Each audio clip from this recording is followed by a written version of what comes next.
Shalom sahabat yang baik hati, salam sehat selalu bagi kita semuanya. Marilah kita bersatu di dalam doa. Kasih karunia dan damai sejahtera dari Allah Bapa dan dari anaknya Tuhan Yesus Kristus kiranya menyertai kamu sekalian. Amin. Firman Tuhan bagi kita pada hari ini dari Galatia 3 ayat 23 sampai 29. Kita baca secara lengkap di tempat kita masing-masing.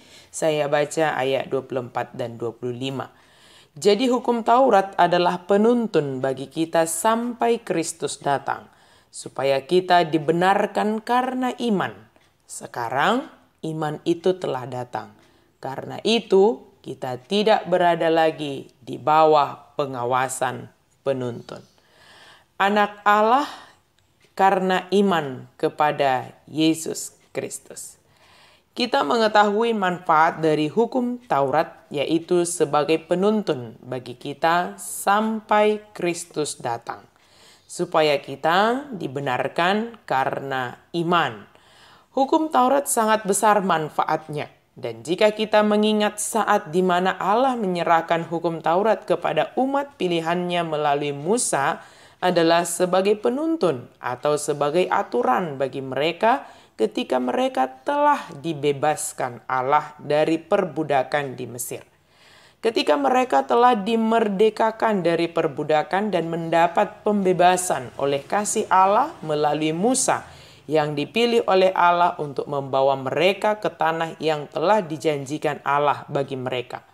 Hukum Taurat yang berasal dari Allah menjadi pegangan hidup dan standar kehidupan saat itu. Paulus mengatakan bahwa setelah kedatangan Kristus, kita tidak lagi di bawah pengawasan hukum Taurat. Gambaran tentang hukum Taurat sebagai penuntun adalah sama seperti guru pribadi yang mengawasi seorang anak kecil. Kita tidak lagi membutuhkan pengawasan seperti itu. Hukum Taurat mengajar kita tentang perlunya keselamatan. Kasih karunia Allah memberi kita keselamatan tersebut. Hukum Taurat tetap berlaku dan kita menaatinya hingga saat ini. Di dalamnya Allah menunjukkan sifatnya, kehendaknya bagi umat manusia, hukum-hukum moralnya dan petunjuknya untuk menjalani hidup. Akan tetapi kita tidak bisa diselamatkan dengan cara menaati hukum tersebut.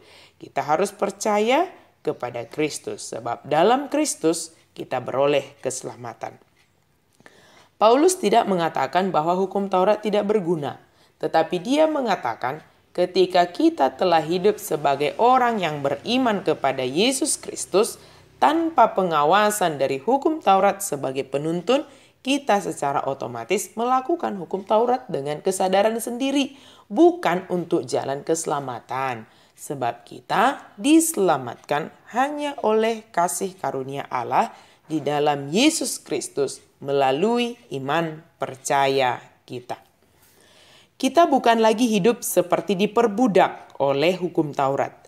Tetapi dengan kesadaran dan senang hati kita melakukannya sebagai bukti ketaatan kita kepada Yesus Kristus yang telah menyelamatkan kita melalui kematiannya di kayu salib. Sahabat yang baik hati, marilah kita hidup sebagai orang beriman. Orang yang percaya kepada Yesus Kristus yang melakukan segala perintah Yesus dengan ketaatan dan kerendahan hati, terlebih melakukan perintah Yesus dengan senang hati, bukan sebagai beban atau bukan karena takut kepada hukuman. Dan mari kita ingat bahwa keselamatan kita bukan karena melakukan hukum Taurat, tetapi semata-mata karena kasih karunia Allah di dalam Yesus Kristus. Dan kita terima melalui iman kepada Yesus Kristus. Melakukan hukum Taurat sebagai bentuk kebaikan dan ketaatan kita dan menjadi ungkapan syukur kita kepada Yesus Kristus yang telah menyelamatkan kita. Melakukan hukum Taurat bukan sebagai jalan kepada keselamatan, tetapi melakukan hukum Taurat sebab kita adalah orang yang percaya kepada Yesus Kristus. Hiduplah dengan bebas namun tetap teratur sebagai orang yang percaya kepada Yesus Kristus, bukan tertekan dan seperti diperbudak oleh sesuatu yang tidak kita pahami. Amin, mari kita berdoa. Terima kasih Tuhan untuk firman-Mu. Biarlah kami kiranya setia, taat kepada hukum Taurat sebagai orang yang percaya. Karena kami diselamatkan melalui iman percaya kami kepada Yesus Kristus, kami beroleh keselamatan karena kasih karunia-Mu. Dalam nama Yesus kami berdoa dan bersyukur. Amin.